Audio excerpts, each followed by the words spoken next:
Hello, my name is Richard Josiek and I'm the Europe editor of Radio Free Europe, Radio Liberty. Today I will unpack an unusually eventful summit in Brussels. For Ukraine, there was good news and bad news. Let's start with the good news.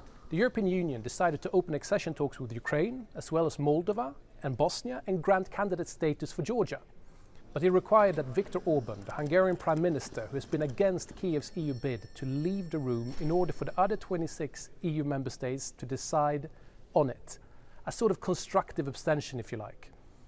While the bloc decided on paper to open accession talks with Ukraine, they didn't agree to adopt a negotiation framework. This is when the de facto accession talks will start. It can be March next year, or even later, such as December 2024.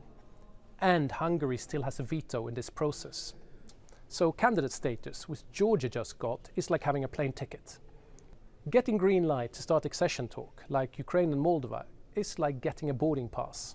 But having the negotiation framework adopted is like actually boarding the plane. And just remember, the flight to destination Brussels will take years.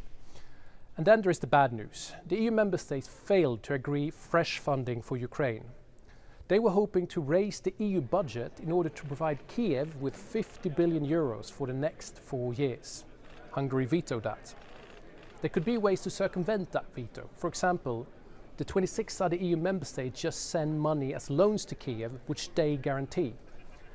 But they find it safer and still prefer to have the EU budget as a whole to guarantee. And that, of course, means that 27 countries, including Hungary, needs to agree. So now there will be another summit in Brussels in January to reach unanimity.